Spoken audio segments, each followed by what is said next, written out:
کہ ہر طبقے اور صنف کے لیے سیرت پاک صلی اللہ علیہ وآلہ وسلم میں نصیحت پذیری اور عمل کے لیے درس اور سبق موجود ہے۔ انسانوں کے ہر طبقے اور صنف کے لیے، طبقہ کوئی بھی جماعت ہو، کوئی بھی گروہ ہو، اسے طبقہ کہتے ہیں۔ کوئی بھی جماعت، کوئی بھی گروہ ہو، یا کسی ایک پیشہ سے وہ منسلک لوگ ہوں، اور صنف قسم کے لوگوں کے لیے سیرت پاک صلی اللہ علیہ وآلہ وسلم، نبی اکرم نور مجسم صلی اللہ علیہ وآلہ وسلم کی پاک سیرت، پاک کردار، اعلیٰ اخلاق، پاک اخلاق، تو ان میں نصیحت پذیری، نصیحت پائی جاتی ہے۔ نصیحت پذیری اور عمل کے لیے ان میں نصیحت پائی جاتی ہے، نصیحت کا پہلو ملتا ہے، اور عمل کے لیے، اور اگر وہ عمل کرنا چاہتا ہے اور وہ صحیح قدم اٹھانا چاہتا ہے تو اس کے لیے درس اور سبق موجود ہے۔ تو اس میں درس بھی موجود ہے اور سبق بھی ملتا ہے۔ آپ صلی اللہ علیہ وآلہ وسلم کی پاک سیرت میں ہر قسم کے طبقے اور ہر قسم کے انسان کے لیے، ایک حاکم کے لیے محکوم کی زندگی، ایک دولت مند کے لیے غریب کی زندگی، اور ایک غریب کے لیے دولت مند کی زندگی کامل مثال اور نمونہ نہیں بن سکتی۔ ایک حاکم ایک حکومت کرنے والا ہے تو اس کے لیے محکوم کی زندگی، وہ کامیاب زندگی گزارے تاکہ دنیا میں کامیاب رہے اور آخرت میں بھی۔ تو یہ کیسے ممکن ہے؟ وہ اگر کوئی نمونہ دنیا میں حاصل کرنا چاہے کسی انسان کے لیے تو وہ محکوم کی، کسی جس پر وہ حکومت کر رہا ہو، اس کی زندگی کو مثال بنائے، ایسا ناممکن ہے۔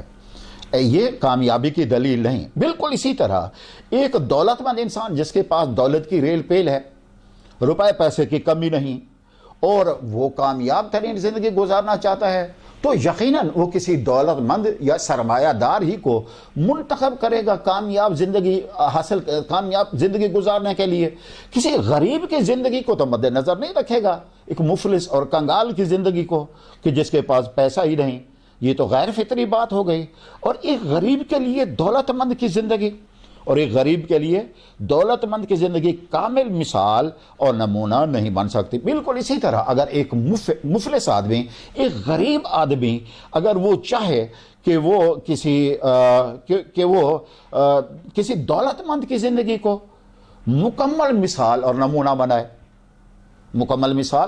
بنائے، تو یہ بھی گویا اس کے لیے انتہائی غلط ہے۔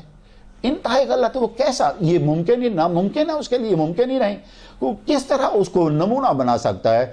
کیونکہ اس کی تو جیب میں پھوٹی کوڑی تک نہیں، تو وہ نمونہ ایک دولت مند انسان کی زندگی کو کیسے بنا سکتا ہے؟ اس لیے ضروری ہے کہ عالمگیر اور دائمی پیغمبر کی زندگی ان تمام مختلف مناظر کے رنگ برنگ پھولوں کا گلدستہ ہو۔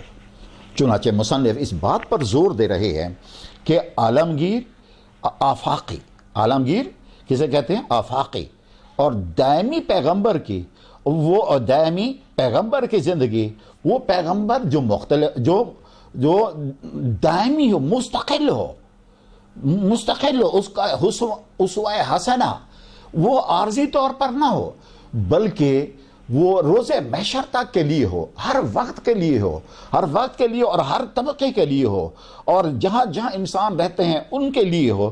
تو پیغمبر کی زندگی ان تمام مختلف منظر کی جمع، ان تمام پہلوؤں کے رنگ برنگ کے طرح طرح کے رنگوں کے پھولوں کا گلدستہ ہو۔ اب یہ گلدستہ بہت ہی خوبصورت رنگ برنگے پھول جب اکٹھے مل جائیں اسے گلدستہ کہتے ہیں۔ تو چنانچہ کوئی ایسی ہستی کہ جو روز محشر تک کے لیے ہو، ان کی اسوہ حسنہ اور بہترین نمونہ زندگی کا ہو، جس کو وہ مد نظر رکھے، اور طرح طرح کے پہلو ہر ایک شخص کے لیے اسے ملیں، نمونہ ملیں۔ چنانچہ اب بھائی یہ کس طرح ہے؟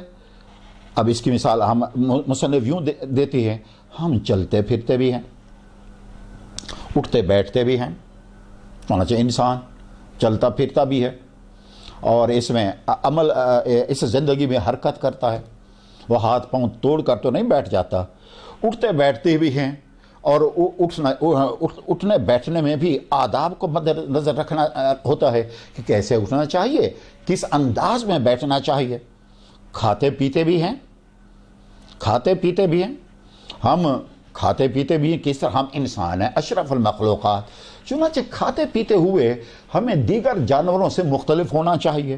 تو کس طرح ہمارا کھانا پینا ہو، کس طرح ہو، سوتے جاگتے بھی ہیں تو دیگر جانوروں سے مختلف، سوتے جاگتے بھی ہیں، ہمیں آرام کی بھی ضرورت ہوتی ہے، ہمیں نیند بھی کرنی ہوتی ہے، تو چنانچہ اس میں ہمیں جاگنا بھی ہوتا ہے۔ تو آیا انسان کو ہر وقت سوتے رہنا چاہیے یا ہر وقت جاگتے رہنا چاہیے؟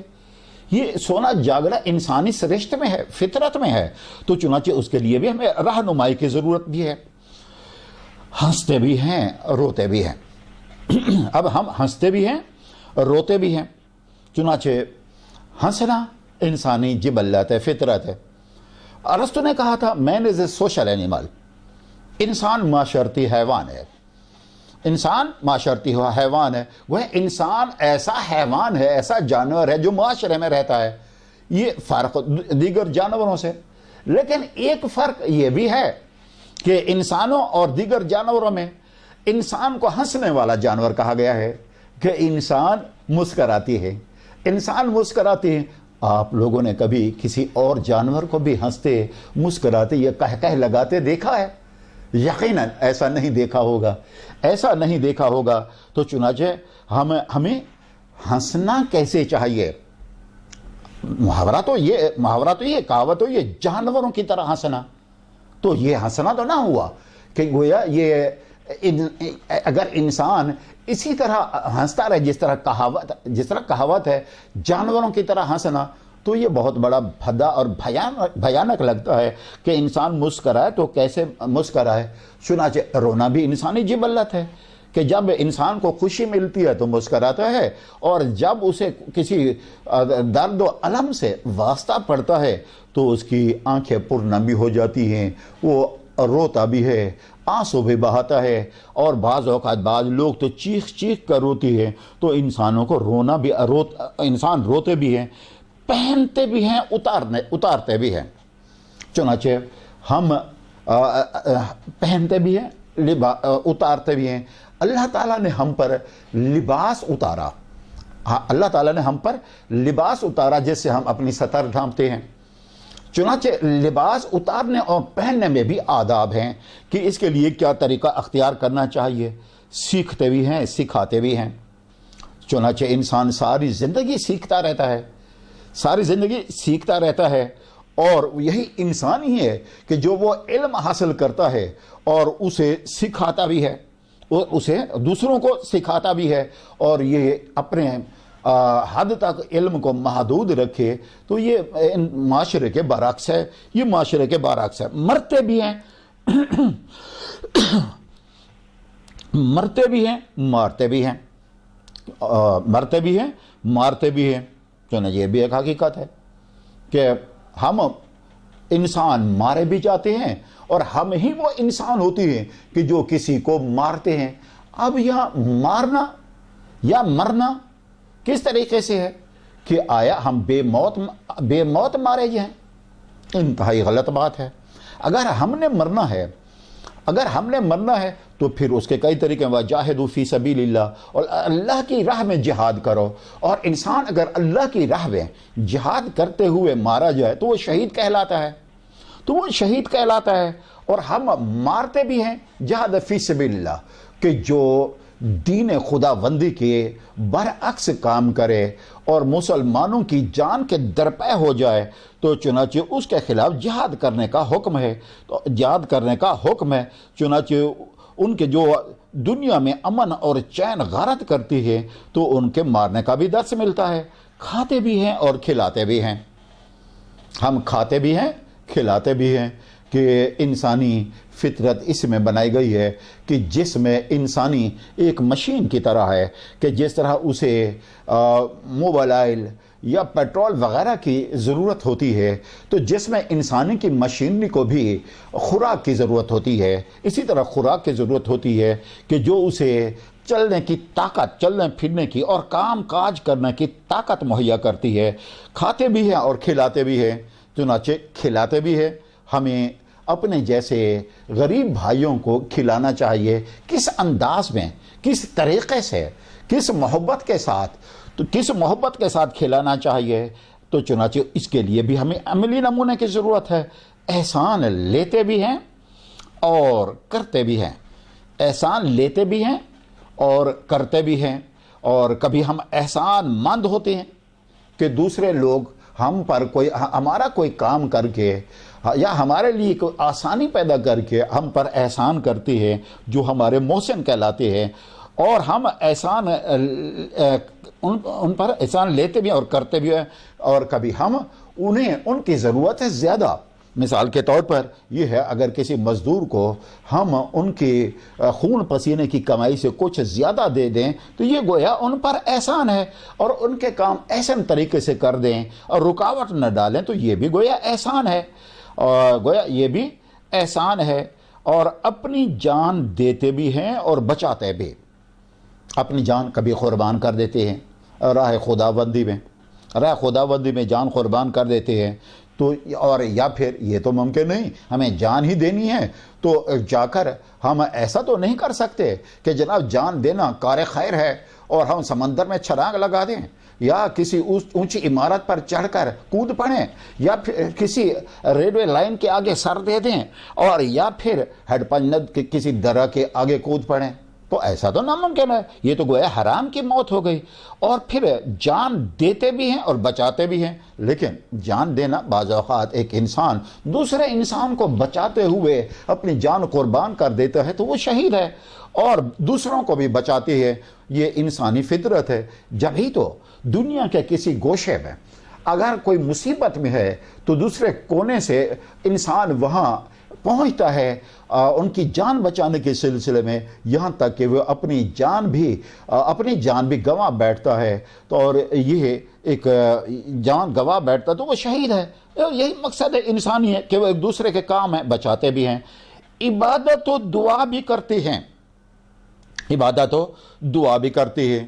ہم جس پر یقین رکھتے ہیں، ہم جس پر عقیدہ رکھتے ہیں، ہم جس ہستی پر ایمان رکھتے ہیں، تو چنانچہ ہمیں کیسے عبادت کرنی چاہیے اور بارگاہ ربوبیت میں دعا مانگنی چاہیے تو کیسے مانگنی چاہیے.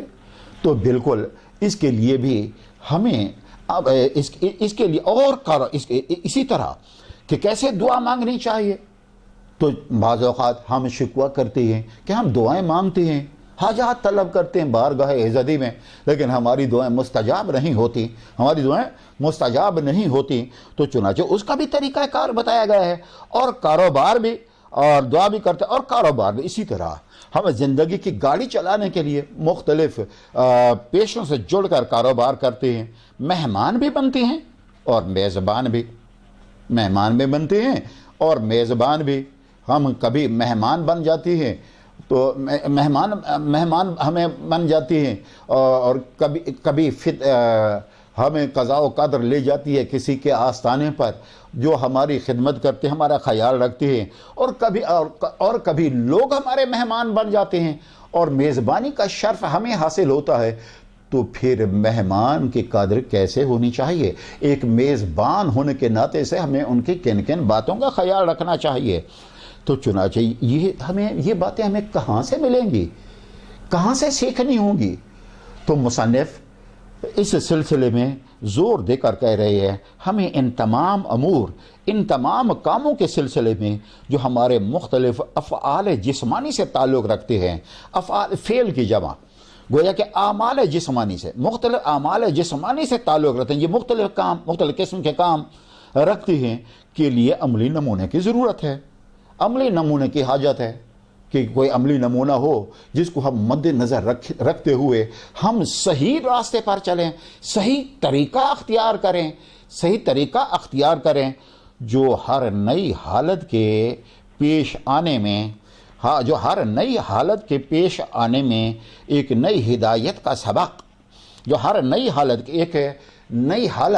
ایک نئی صورت کے پیش آنے میں، سامنے آنے میں ایک نئی ہدایت کا، ایک نئے ہدایت کا سبق، ایک نئی ہدایت ملے اور سبق ملے اور نئی رہنمائی کا درس دے اور نئی رہنمائی کا سبق دے، نئی رہنمائی حاصل ہو، تو مصنف کے نزدیک ہمیں یہ سب کچھ ملے گا اسوہ رسول میں، جسے ہمیں اپنی زندگی کا اصول بنانا چاہیے۔ تو چنانچہ مختلف افعال جسمانی کے لیے ہمیں آپ صلی اللہ علیہ وآلہ وسلم کا اسوہ حسنہ ہمارے لیے بہترین نمونہ ہے۔ تو دوسرے عبارت، دوسرا اقتباس بھی ختم